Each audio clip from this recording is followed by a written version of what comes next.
Hey guys, तो आज आपका आंसर की अपलोड कर दिए हैं zoology third semester.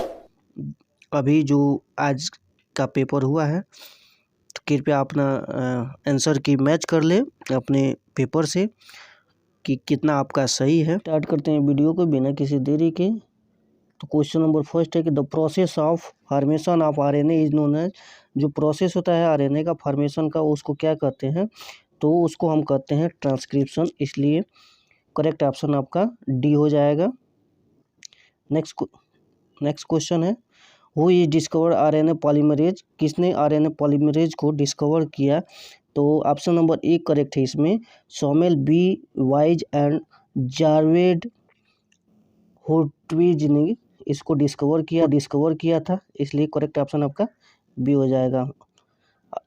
Question number 3 की बात करें, what is the work of the sigma factor in transcription, कौन सा फैक्टर जो सिग्मा फैक्टर का काम करता है in the process of transcription में, तो ऑप्शन नंबर बी जो ट्रांसक्रिप्शन में क्या करता है सिग्मा फैक्टर का काम करता है, इसलिए करेक्ट ऑप्शन आपका बी हो जाएगा।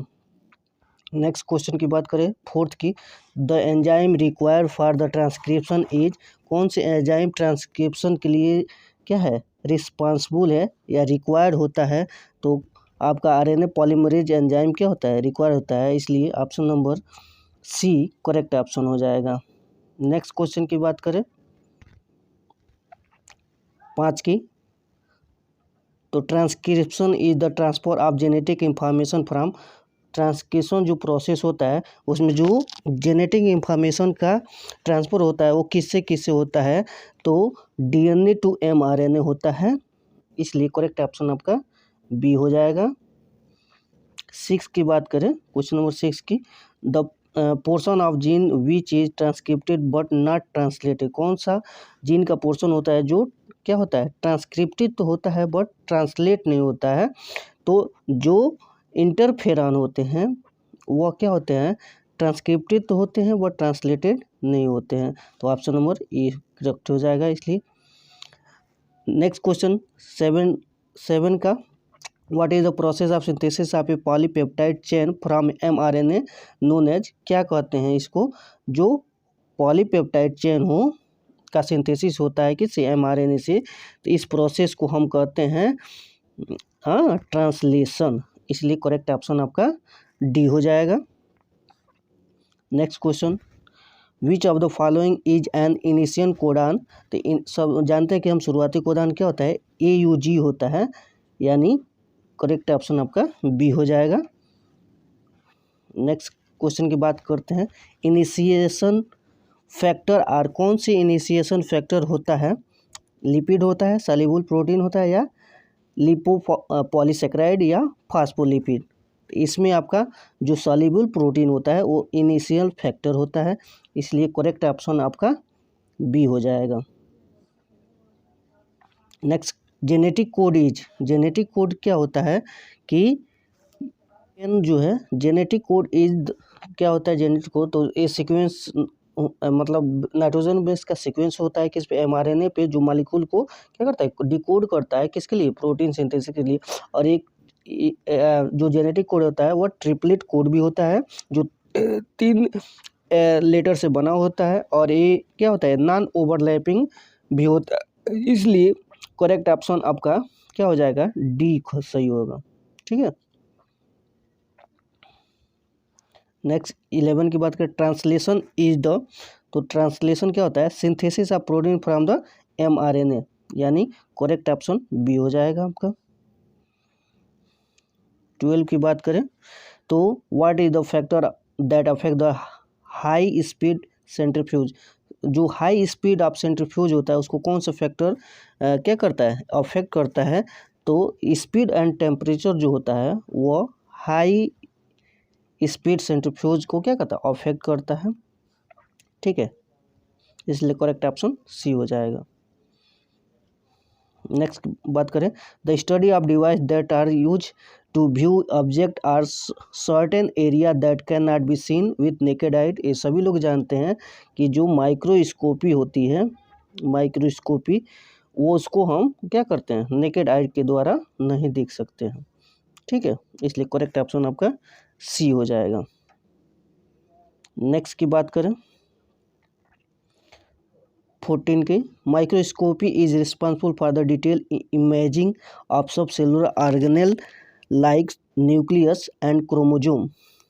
तो इसमें जो इलेक्ट्रॉन माइक्रोस्कोप होता है, इलेक्ट्रॉन माइक्रोस्कोपी होता है, वो क्या होता है, पूरे डिटेल देखने के लिए होता है, जो सब सेलुलर ऑर्गेनेल पाए जाते हैं उस लेवल पे।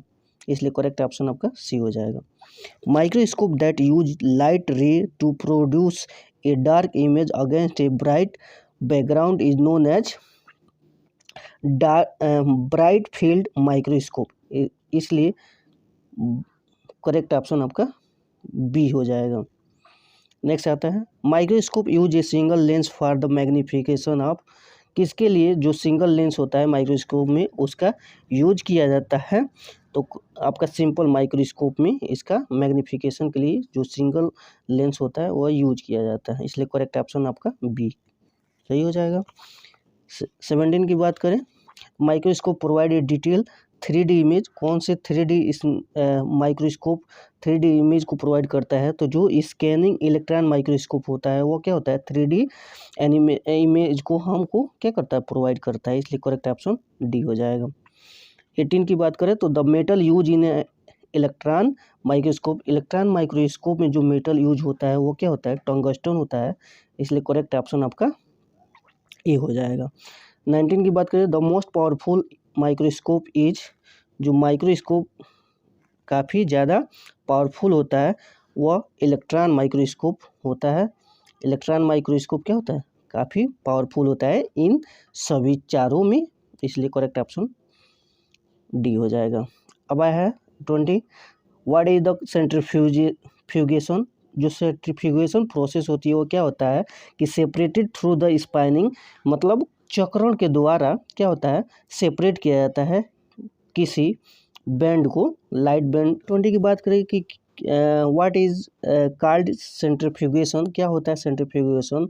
सेंट्रीफ्यूगेशन क्या होता है कि सेपरेट थ्रू द स्पिनिंग, चक्रण के द्वारा क्या करना, सब्जेक्ट जो होता है DNA का बैंड होता है उसको क्या करना, सेपरेट करना। इसलिए करेक्ट ऑप्शन आपका ए क्लियर हो गया। सेंट्रीफ्यूगेशन क्वेश्चन नंबर 21 है, centrifugation based on which of the following law, किस लॉ पे सेंट्रीफ्यूगेशन क्या होता है, आधारित होता है। तो जो सेंट्रीफ्यूगेशन होता है वह किस पे आधारित होता है, तो वह आपका क्या स्टोक लॉ पे आधारित होता है। इसलिए करेक्ट ऑप्शन आपका बी हो जाएगा। 22 की बात करें तो in centrifugation which of the following force is not use, कौन से फोर्स सेंट्रीफ्यूगेशन में यूज नहीं किया जाता है, तो जो इलेक्ट्रोस्टैटिक फोर्स होते हैं उसको हम सेंट्रीफ्यूगेशन में क्या करते हैं, यूज नहीं करते हैं। इसलिए करेक्ट ऑप्शन आपका ए हो जाएगा। नेक्स्ट आता है 23, chromatography is a physical method that use is to separate and analyse, किस चीज़ को एनालाइज और सेपरेट करने के लिए क्रोमेटोग्राफी पेपर को यूज किया जाता है फिजिकली रूप से। तो हम देखते हैं कि जो सिंपल मिक्सचर होता है उसको यूज करने सेपरेट करने के लिए हम क्या करते हैं, क्रोमेटोग्राफी पेपर का यूज करते हैं। इसलिए करेक्ट ऑप्शन आपका ए हो जाएगा।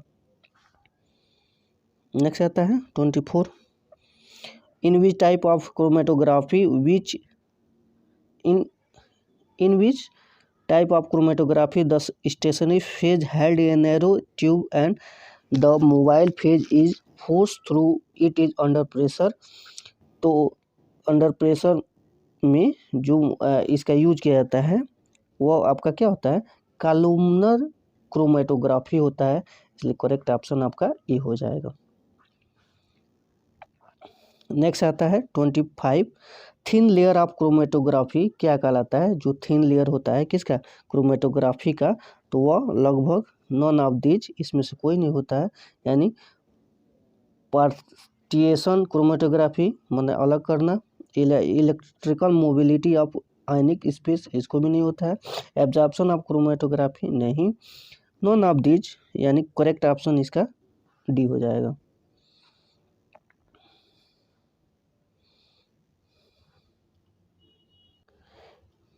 Beer law state that the intensity of light decrease with the respect to, यानी जो बियर लॉ कहता है कि जो इंटेंसिटी होता है किसका, लाइट का, वो डिक्रीज करता है किसके respect to, due to respect of concentration, क्या होता है, इंटेंसिटी ऑफ लाइट क्या होता है, डिक्रीज होता है। इससे करेक्ट ऑप्शन आपका ए हो जाएगा। 27 की बात करें, ट्रांसलेशन ऑकर इन द, तो जो ट्रांसलेशन होता है वो क्या होता है, राइबोसोम के साइटोप्लाज्म में होता है राइबोसोम, ठीक है, ट्रांसलेशन प्रोसेस, इसलिए करेक्ट ऑप्शन बी हो जाएगा। 28 की बात करें, the method of identify a particular individual rather than simply identify a species or trait, तो जो डीएनए फिंगरप्रिंटिंग होता है उसमें किसी ट्रेट या स्पीसीज को आइडेंटिफाई करने के लिए क्या करते हैं, इसको हम क्या यूज करते हैं, इसलिए करेक्ट ऑप्शन आपका बी हो जाएगा। 29 की बात करें, DNA fingerprinting process R technique was invented by, तो जो एलिस जेफरी थे उनके द्वारा ये टेक्निक को इन्वेंटेड किया गया या डिस्कवर किया गया, इसलिए करेक्ट ऑप्शन आपका डी हो जाएगा। नेक्स्ट आता है आपका 30 को छोड़ दीजिए।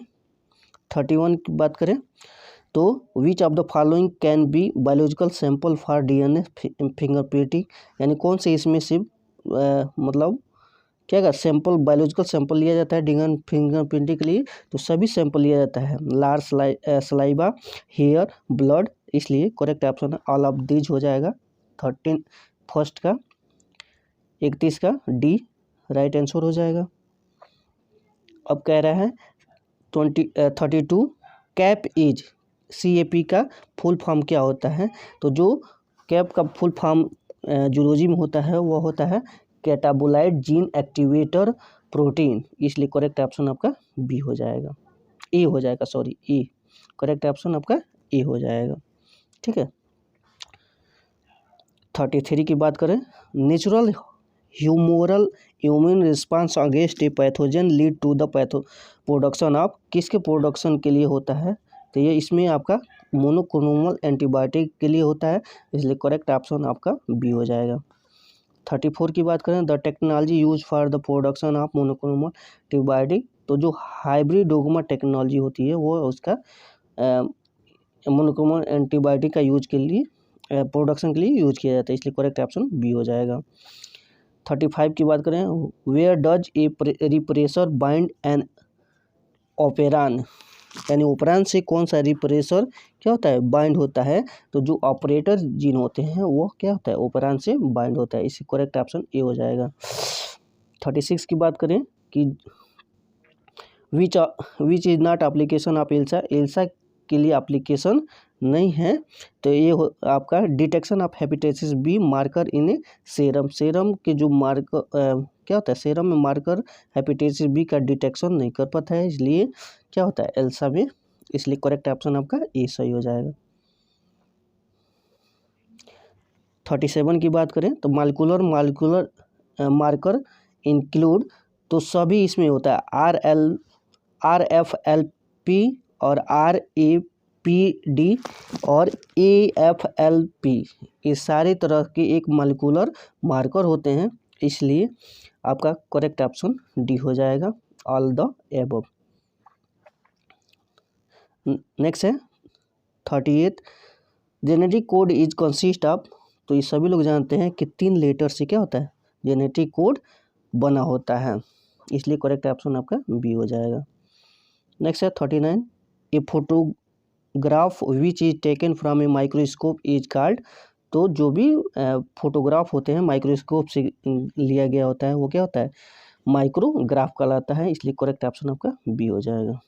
Last question 14 the working principle in A light microscope is using, यानी कौन से प्रिंसिपल पर लाइट माइक्रोस्कोप क्या होता है यूज होता है, तो जो विजुअल लाइट होता है यानी उस प्रिंसिपल पे थ्योरी पे क्या होता है यूज होता है, इसलिए करेक्ट ऑप्शन आपका बी हो जाएगा, क्योंकि जो माइक्रोस्कोप होता है वो पूरी तरह से उसमें देखने के लिए इमेज को हम विजुअल लाइट के लिए क्या करते हैं इफेक्ट करते हैं।